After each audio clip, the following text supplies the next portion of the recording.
Tu voulais nous parler aussi ce matin, Lorraine, d'un magicien pas comme les autres, un magicien qui fait peur. Bouh! Il s'appelle la peur.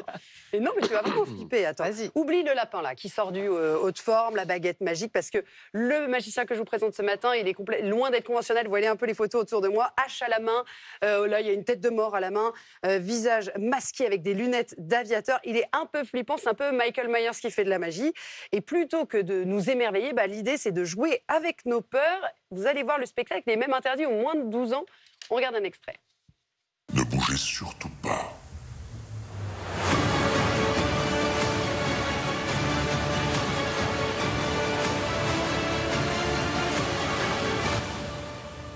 Même lorsque le danger est réel, la peur reste un choix.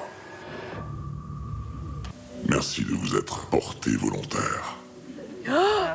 C'est tout le spectacle comme C'est ça? un peu une ambiance particulière. C'est compliqué de vous passer un tour entier parce que chaque fois, il installe une ambiance, il raconte une histoire. Et donc, c'est très impressionnant.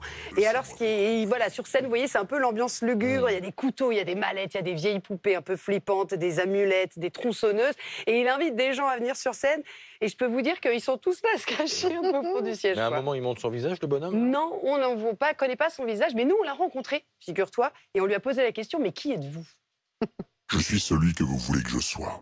Je suis la somme de vos angoisses. Je suis le tréfonds de votre âme. Et je suis un poil en retard aussi. Mon but n'est pas important. J'ai surtout l'espoir que chacun ressente des émotions fortes et différentes de celles auxquelles ils sont habitués dans l'environnement théâtral, afin de sortir les spectateurs de leur zone de confort. Alors, je tiens à rassurer tout le monde, Édouard Bonamour, qui l'a interviewé, va bien. Il ne lui a pas fait trop peur. Il n'est pas très causant. On ne se cache pas vraiment. Je ne sais pas qui se cache derrière ce masque, mais on sait qu'il a été quand même 2 fois finaliste de la France, un incroyable talent. Vous l'avez peut-être vu dans votre télévision. Il a même participé il y a 2 ans à la version américaine de l'émission America's Got Talent.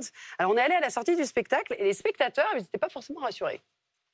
C'était trop bien, ça faisait un peu peur, mais c'était trop bien. C'est pas la magie qu'on voit tous les jours. J'étais volontairement derrière pour pas être choisie, pour être sur scène parce que j'avais un peu peur, j'avoue. C'est inattendu. Inattendu, et l'inattendu des fois fait peur. Ça m'a fait ressentir des peurs que j'avais au fond de moi et on nous a fait ressortir pendant le spectacle. Et mine de rien, ça fait quand même peur. Ouais, plus le temps passe, moins on est confiant et c'est vraiment bien construit et c'était vraiment cool. Voilà, c'est en ce moment au Palais des Glaces et il est en tournée dans toute la France à partir de janvier 2024. Super. Merci, Lorraine.